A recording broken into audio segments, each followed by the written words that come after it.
another episode of The Practical Patriot.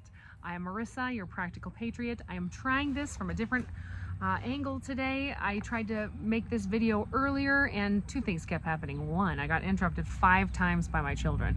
And 2, I kept losing my spot in this tiny reading. So I am going to do my best today because it is just a very distracted day. So Federalist 22 is entitled The Same Subject Continued and Concluded.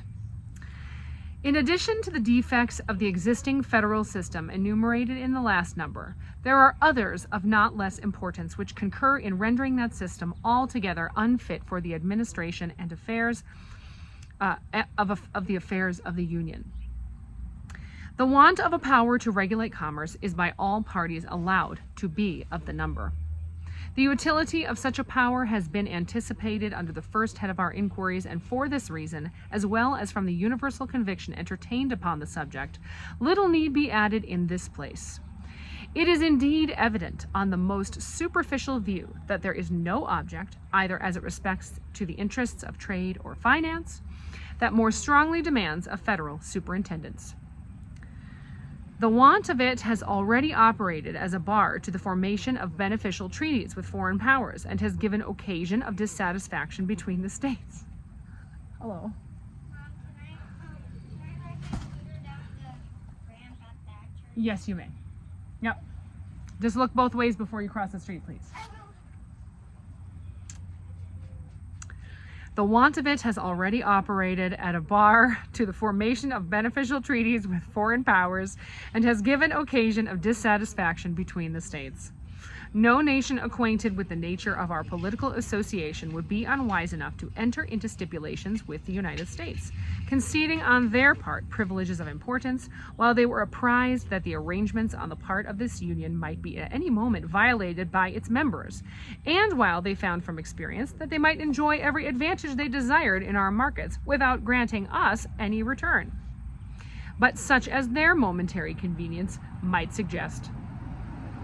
It is not, therefore, to be wondered at that Mr. Jenkinson, good job waiting for cars, sweetheart. It is not, therefore, to be wondered at that Mr. Jenkinson is ushering into the House of Commons a bill for regulating the temporary intercourse between the two countries. Should preface its introduction by a declaration that similar provisions in former bills had been found to answer every purpose to the commerce of Great Britain, and that it would be prudent to persist in the plan until it should appear whether the American government was likely or not to acquire greater consistency. We'll wait for this big loud truck to pass by.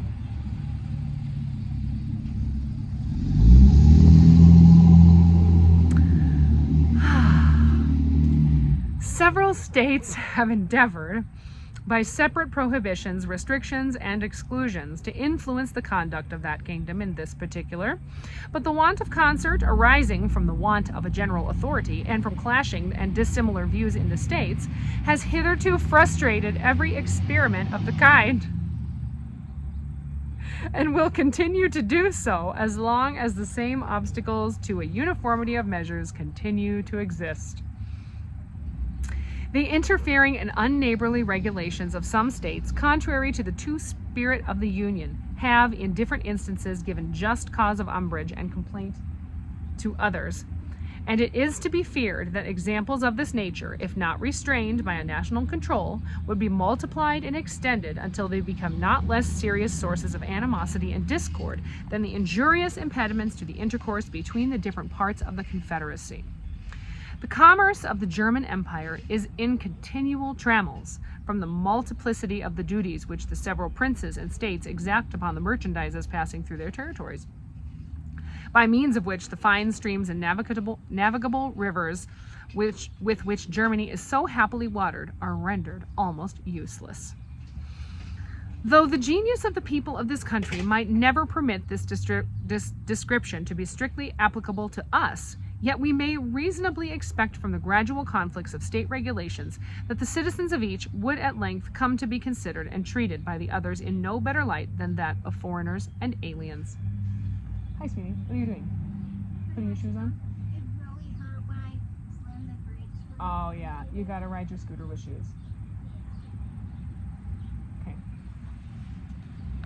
I love those Chacos.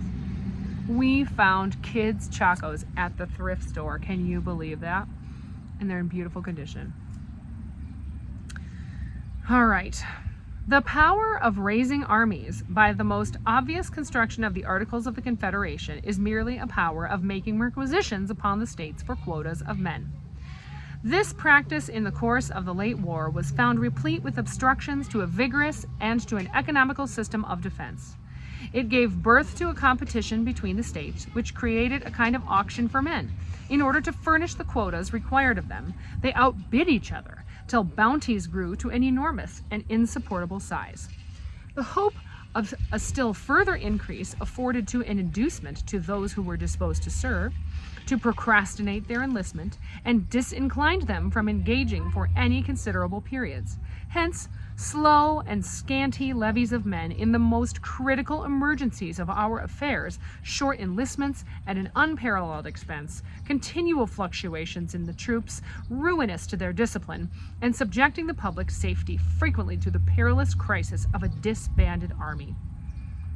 Hence also those oppressive expedients for raising men which were upon several occasions practiced, and which nothing but the enthusiasm of liberty would have induced the people to endure.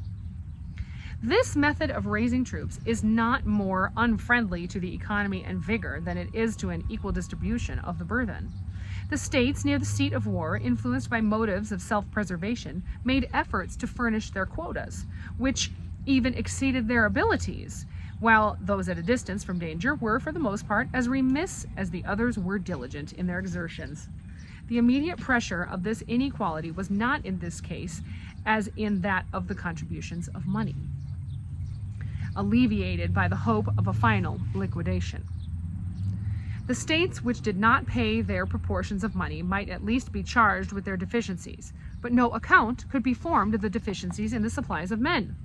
We shall not, however, see such reason to regret the want of this hope when we consider how little prospect there is that the most delinquent states will ever be able to make compensation for their pecuniary failures. The system of quotas and requisitions, whether it be applied to men or money, is, in every view, a system of imbecility in the Union, and of inequality and injustice among the members. The right of equal suffrage among the states is another exceptionable part of the Confederation.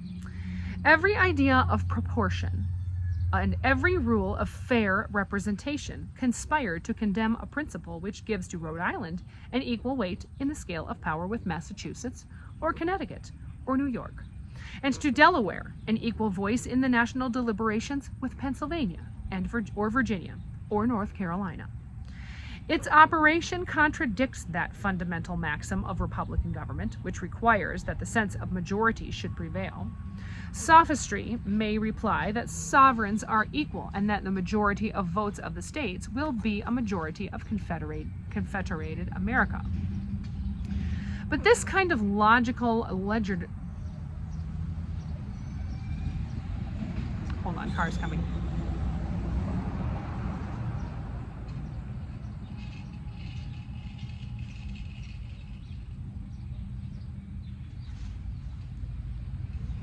All right.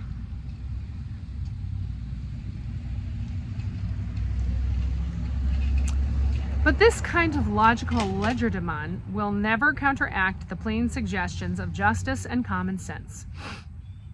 It may happen that this majority of states is a small minority of the people in America, and 2/3 of the people of America could not long be persuaded upon the credit of artificial distinctions and syllogistic subtleties to submit their interests to the management and disposal of 1/3.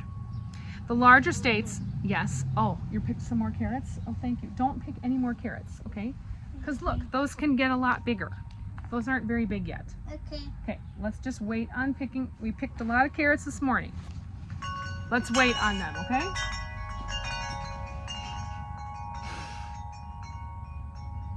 Okay, the larger states would after a while revolt from the idea of receiving the law from the smaller. To acquiesce in such a privation of their due importance in the political scale would not be merely to be insensible to the love of power, but even to sacrifice the desire of equality. It is neither rational to expect the first, nor just to require the last. Considering how peculiarly the safety and welfare of the smaller states depend on the Union, they ought readily to renounce a pretension which, if not relinquished, would prove fatal to its duration. It may be objected to this, that not 7, but 9 states, or 2/3 of the whole number, must consent to the important resolutions, and it may be thence inferred that 9 states would always comprehend a majority of the inhabitants of the Union. But this does not obviate the impropriety of an equal vote between states of the most unequal dimensions and populousness, nor is the inference accurate in point of fact, for we can enumerate 9 states which contain less than a majority of the people. And it is constitutionally possible that these 9 may give the vote. Besides, there are matters of considerable moment determinable by a bare majority, and there are others concerning which doubts have been entertained, which, if interpreted in favor of the sufficiency of a vote of 7 states, would extend its operation to the interests of the first magnitude.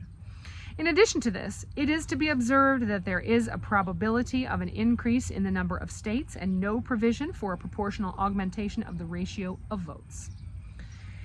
But this is not all. What at first sight may seem a remedy is in reality a poison.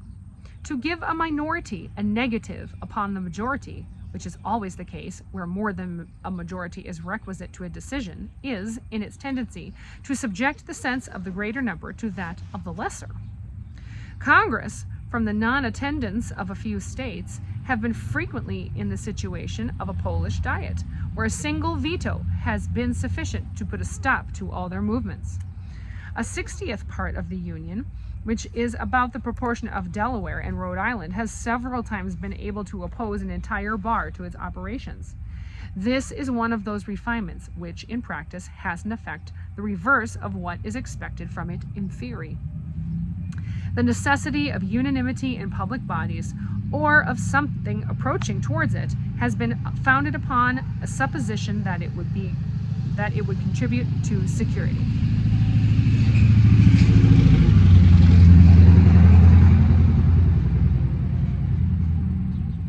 But its real operation is to embarrass the administration, to destroy the energy of government, and to substitute the pleasure, caprice, or artifices of an insignificant, turbulent, or corrupt junto to the regular deliberations and decisions of a respectable majority. In those emergencies of a nation in which the goodness or badness, the weakness or strength of its government is of the greatest importance, there is commonly a necessity for action.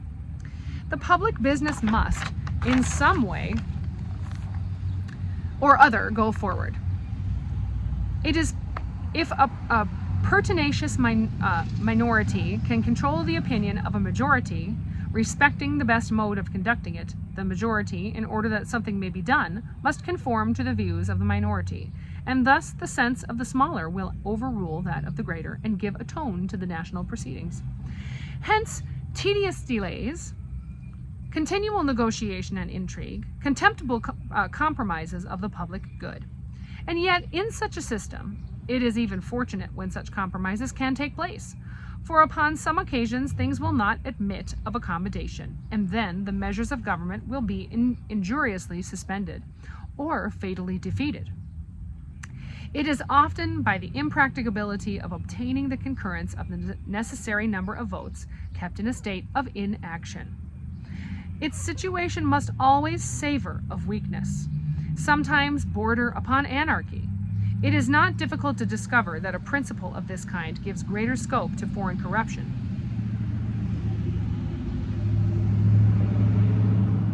as well as to domestic faction than that which permits the sense of the majority to decide, though the contrary of this has been presumed.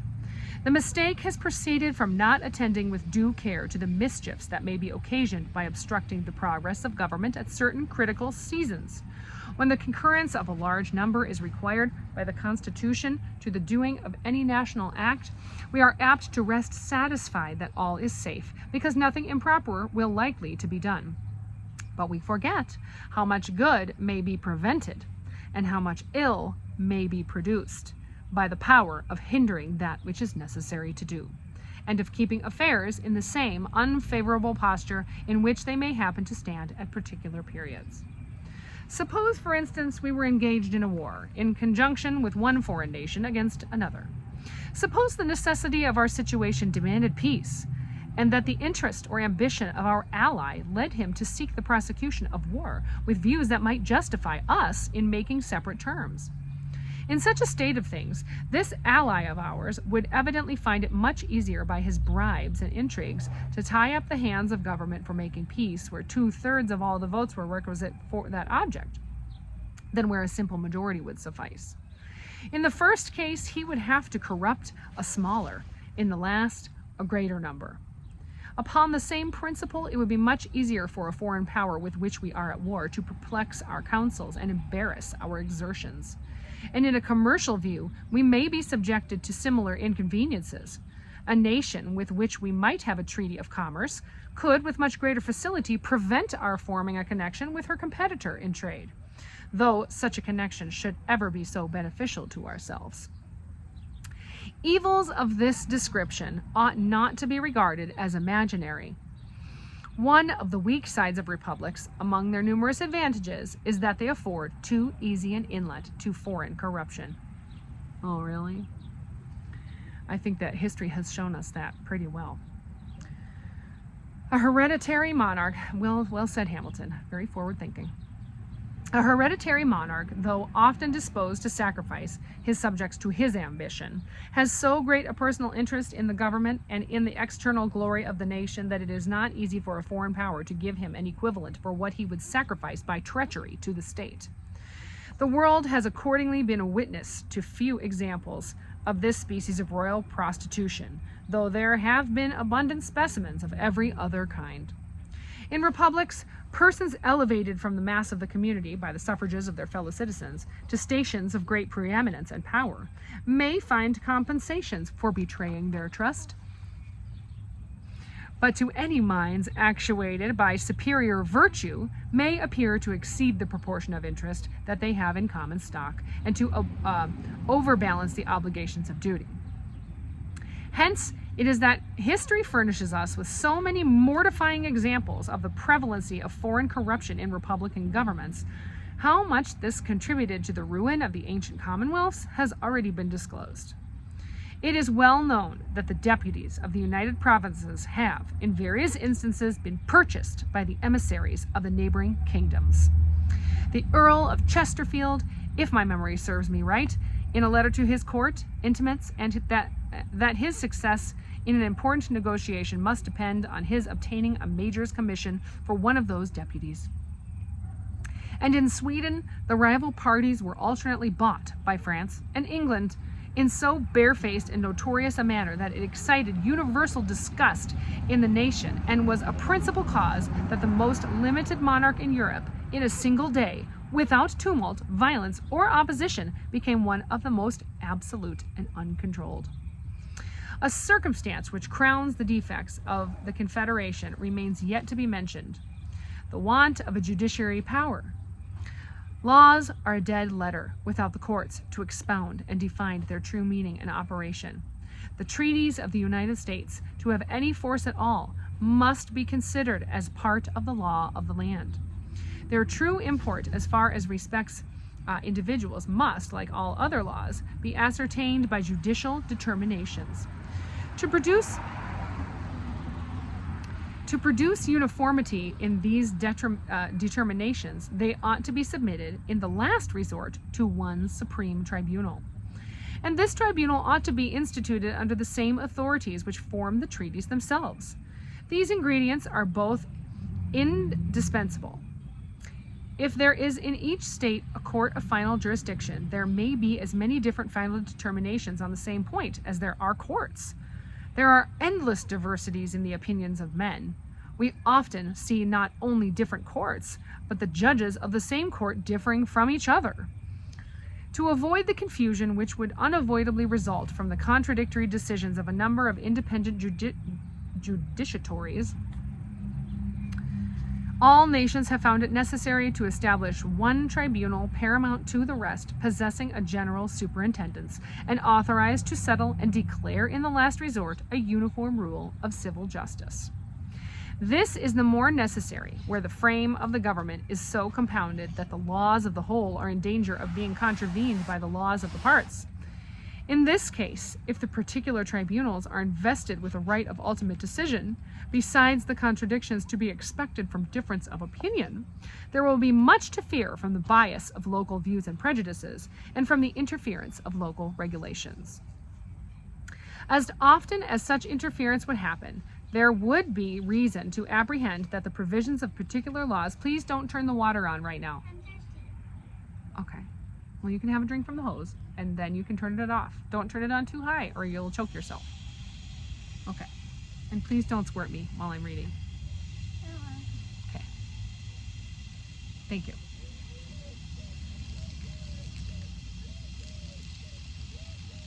I find my spot again.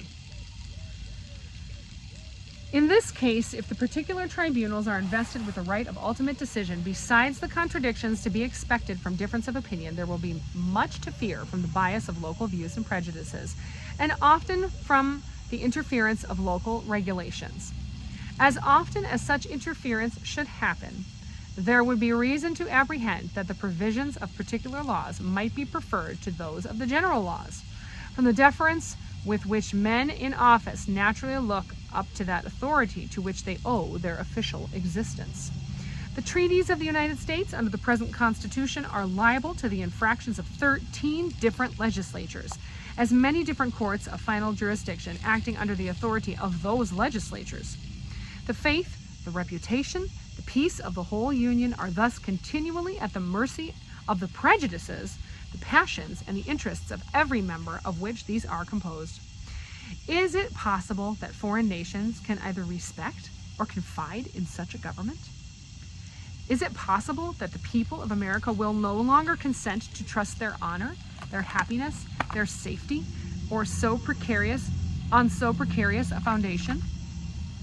In this review of the Confederation, I have confined myself to the exhibition of its most material defects, passing over those imperfections in its details by which even a considerable part of the power intended to be conferred upon it has been in a great measure rendered abortive. It must be by this time evident to all men of reflection, who are either free from erroneous prepossessions or can divest themselves of them, that it is a system so radically vicious and unsound as to admit not of amendment, but by entire change in its leading features and characters. The organization of Congress itself, utterly improper for the exercise of those powers which are necessary to be deposited in the Union, a single assembly may be a proper receptacle of those slender, or rather fettered, authorities, which have been heretofore delegated in the federal head. But it would be inconsistent with all the principles of good government to entrust it with those additional powers which even the moderate and more rational adversaries of the proposed Constitution admit ought to reside in the United States. If that plan should not be adopted, and if the necessity of the Union should be able to withstand the ambitious aims of those men who may indulge magnificent schemes of personal aggrandizement from its dissolution, the probability would be that we should run into the project of conferring supplementary powers upon Congress as they are now constituted. And either the machine, from the intrinsic feebleness of this structure, will molder into pieces, in spite of our ill-judged efforts to prop it, or by successive augmentations of its force and energy, as necessity might prompt, we shall finally accumulate in a single body all the most important prerogatives of sovereignty, and thus entail upon our posterity one of the most execrable forms of government that human infatuation ever contrived. Thus we should create in reality— yeah, don't water the beets too much. Water the zucchinis instead. Oh, you're watering the cucumbers? Okay, well water the other cucumbers as well. The one on the other side. Okay. Thus, we should create, in reality, that very tyranny which the adversaries of the new Constitution either are or affect to be solicitous to avert. It has not little— I'm almost done. It has not little contributed to the infirmities of the existing federal system that it never had a ratification by the people. Resting on no better foundation than the consent of the several legislatures, it has been exposed to frequent and intricate questions concerning the validity of its powers, and has in some instances given birth to the enormous doctrine of a right of legislative repeal. Owing its ratification to the law of a state, it has been contended with the same authority might repeal the law by which it was ratified. However gross a heresy it may be to maintain that a party or to a compact has the right to revoke that compact, the doctrine itself has had respectable advocates. The possibility of a question of this nature proves the necessity of laying the foundations of our national government deeper than in the mere sanction of a delegated authority. The fabric of American empire ought to rest on the solid basis of the consent of the people. The streams of national power ought to flow immediately from that pure, original fountain of all legitimate authority. December 14th, 1787, Alexander Hamilton. Woo, that was a long one. Thanks for bearing with me. I hope you enjoyed it. I hope you have a great day. Be blessed and stay free. See you next time when we read what? Federalist 23. Elin, be blessed and stay free. Bye!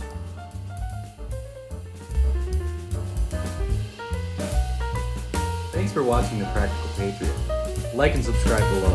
That's right.